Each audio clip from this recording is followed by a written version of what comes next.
Indian chronicles میں صحافیوں کے لیے کیا سبق ہے؟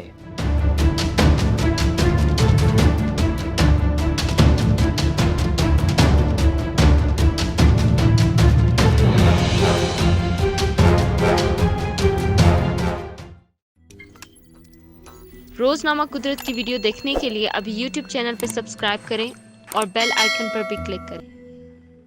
رپورٹ میں اور بھی بہت سارے حیران کن انکشافات ہیں، لیکن یہ وقت پاکستانی صحافیوں کا اس سب سے سبق سیکھنے کا ہے جو بالکل ہوتے ہوئے نظر نہیں آ رہا۔ اس سے پہلے کہ میں سوشل میڈیا اور خبروں میں گردش کرتی ہوئی یورپ کی ایک تحقیقاتی NGO یوڈس انفولیب کی رپورٹ کا ذکر کروں، جس نے بھارت کے مفادات کی خاطر اقوام متحدہ اور یورپی یونین کو اثر انداز کرنے کے لیے جعلی NGOs اور خبروں کی ویب سائٹس کا 15 سال پر محیط آپریشن بے نقاب کیا، میں سننے والوں کو بتانا چاہتا ہوں کہ میں نے اس ادارے کے معتبر ہونے کی پہلی تصدیق کی اور مطمئن ہونے کے بعد میں اس پر لب کشائی کرنے جا رہا ہوں۔ اگر آپ نے انڈین کرونیکلز نامی رپورٹ نہیں پڑھی تو اس کو ضرور پڑھیں، یہ میری آپ سے درخواست ہے۔ ابھی کے لیے اس کا خلاصہ میں تحریر کر دیتا ہوں جو ہرگز اس مضبوط تحقیقات کے ساتھ انصاف نہیں ہے۔ اس رپورٹ کے مطابق دنیا کے 116 ممالک میں 750 سے زائد جعلی خبروں کی ویب سائٹس ملی ہیں، جن میں جعلی صحافی پاکستان کے خلاف جھوٹ پر مبنی خبریں پھیلا رہے تھے۔ اس رپورٹ نے 10 سے زیادہ اقوام متحدہ سے تسلیم شدہ اور غیر تسلیم شدہ غیر سرکاری تنظیموں اور تھنک ٹینکس کی نشاندہی کی جو انسانی اور اقلیتی حقوق کے مسائل کا استعمال کرتے ہوئے جنیوا میں اقوام متحدہ میں پاکستان کے خلاف لابی کرتے رہے ہیں۔ رپورٹ میں اور بھی بہت سارے حیران کن انکشافات ہیں، لیکن یہ وقت پاکستانی صحافیوں کا اس سب سے سبق سیکھنے کا ہے جو بالکل ہوتے ہوئے نظر نہیں آ رہا۔ جہاں ان نقلی صحافیوں کی جھوٹی خبریں بھارت کی مشہور اور اب سابق معتبر اخباری ایجنسی ANI نے اپنے فورم پر اٹھا کر اسے سچی خبر کا درجہ دیا، وہیں پاکستانی اخباروں نے بغیر تصدیق کے انہیں شائع کیا۔ شائع صحیح لفظ نہیں ہے، انہوں نے تو پورا چھاپا لگایا۔ سکول میں اساتذہ صحیح کہتے تھے کہ نقل کے لیے بھی عقل چاہیے۔ جو طالب علم اپنا ذہن استعمال کیے بغیر امتحانات میں نقل کی غرض سے چھاپا لگاتا تھا، اس کا انجام ہم سب نے دیکھا ہوا ہے۔ اس معاملے میں بھی کچھ ایسا ہی ہے، بجائے اس کے کہ اپنی ذہنی مشق کرتے وہ بھی یورپ سے مثال دار خبریں آتی اسے چھاپ دیتی۔ ایکسپریس ٹریبیون، دی نیوز، پاکستان ٹوڈے اور خدا جانے کتنے اور اداروں نے بغیر تصدیق کے سابق آمر صدر جنرل پرویز مشرف اور سابق آرمی چیف جنرل کیانی کے سوئس بینک اکاؤنٹس کی جھوٹی خبریں شائع کی، جن کا سورس ANI تھا۔ اس خبر کا مرکزی کردار کون تھا؟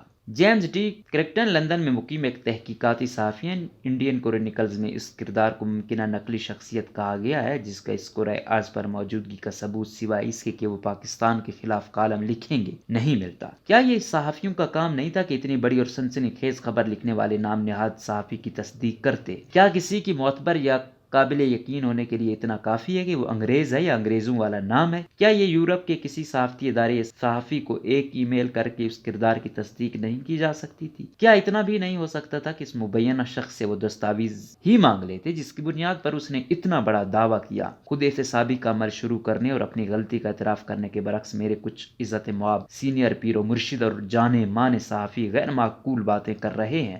زرار کھوڑوں کو میں بڑے شوق سے سنتا اور پڑھتا ہوں۔ انہوں نے ٹویٹ کے ذریعے جنیوا اور برسلز میں موجود پاکستانی مشن سے برادرانہ لہجے میں سوال کیا کہ وہ سب کدھر تھے جب یہ ہو رہا تھا۔ میرے جوان صورت بزرگ استاد، جس یورپی NGO نے یہ تحقیقات کی ہیں وہ یورپی یونین یا کوئی سرکاری ادارہ نہیں ہے۔ متعدد ملکوں کے صحافیوں نے مل کر یہ تحقیقات کی ہیں۔ آج کل کے دور میں فیکٹ چیک یعنی خبروں کی تصدیق کرنا یا تحقیقاتی صحافت کرنا صحافیوں کا ولین فرض ہے۔ کسی بھی غیر سرکاری ادارے کی ریسرچ اور تحقیقات پر 5 سے 8 گھنٹوں میں خبر بنوانا عادت بن گئی ہے۔ اس بہانے نہ ہی اسپائی کی تحقیقاتی رپورٹنگ کی جاتی ہے، نہ ہی ایسے ادارے کی ریسرچ یا رپورٹ کو باریک بینی سے دیکھا جاتا ہے۔ فلاں ادارے نے لکھی ہے، درستی ہوگی والا مزاج اب ترک کر دیں اور اپنے اداروں میں صحافیوں کی مختلف مضامین میں ماہرانہ صلاحیت پیدا کرنے کے لیے خصوصی اقدام کیجیے، بجائے صرف اس وجہ سے کہ کوئی ماہر بہت مشہور ہے، اس کا بڑا چرچا ہے اور آپ اس کی ہر بات کو آنکھیں بند کر کے تسلیم کر لیں۔ کیا اچھا نہیں؟ یہ بات زیادہ معقول نہیں کہ اللہ تعالیٰ کی بہترین نعمت مغز شریف کو استعمال کرتے ہوئے اپنے معتبر اخبار میں کالم چھاپنے سے پہلے اتنا ہی اس سے پوچھ لیں کہ قبلہ جس قومی تعلیم نصاب پر آپ تنقید کر رہے ہیں کیا وہ عام ہو چکا ہے؟ کیا آپ نے اسے پڑھ لیا ہے؟ یہ انڈین نیٹ ورک یورپی یونین پر اثر انداز ہو رہا ہے تو وہاں کی NGO نے تحقیق کر دی، لیکن ان معاملات کو کون دیکھے گا جس نے فقط ہم پر ہی اثر ڈالا ہے؟ اسی سال سوشل میڈیا اور مختلف اخباروں میں اسلامی تاریخ کے عظیم اور اہم حاکم جناب عمر بن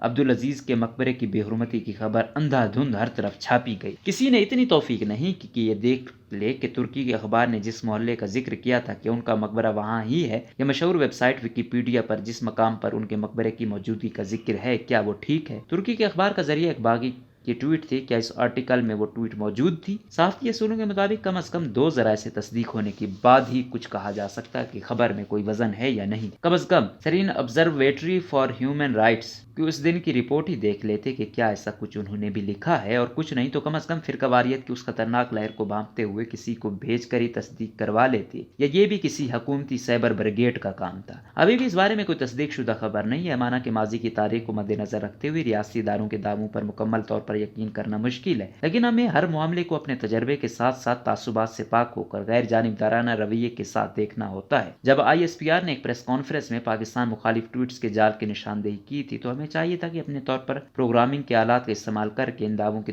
تصدیق کرتے۔ یہ انتہائی ضروری ہو چکا ہے کہ رپورٹنگ کرتے ہوئے صرف یہ نہ دیکھا جائے کہ کون کہہ رہا ہے، بلکہ یہ بھی دیکھا جائے کہ کہہ کیا رہا ہے۔ صحافت کا مقصد عوام کی خدمت ہے، ان کے مفادات کا تحفظ ہے۔ جو اس معاملے میں نہیں ہوا، صحافت کے لیے اس سے بڑھ کر کوئی نقصان نہیں ہو سکتا کہ پاکستانی عوام کا اخباروں سے اعتبار اٹھ چکا ہے۔ موجودہ صحافتی اداروں کو مالی بحران سے صرف عام قارئین بچا سکتے ہیں۔ حکومت کے اشتہاروں سے آنے والا پیسہ کبھی بھی ان کے خراب موڈ کی نظر ہو سکتا ہے، جبکہ نجی سیکٹر انٹرنیٹ کا استعمال کر کے زیادہ مؤثر طریقے سے اپنی اشتہاری مہم چلاتا ہے۔ آخر میں یہ عوام ہی ہیں جو بچا سکتے ہیں، بشرطیہ کہ معیاری، معتبر، تصدیق شدہ اور شفافیت کے ساتھ صحافت کی جائے۔ اگر یہ بھی نہیں ہوتا تو کم از کم جو غلط خبریں شائع کی ہیں ان کی نشاندہی کر کے ان پر معذرت ہی کر لیں۔ غلطی ہو جاتی ہے، صحافی انسان ہوتے ہیں، معذرت کرنے سے لوگوں کا کچھ اعتماد بحال ہوگا، لیکن اگر غرور، تکبر اور ضد میں یہ نہیں کرتے تو آپ خود صحافت کے دشمن بن رہے ہیں۔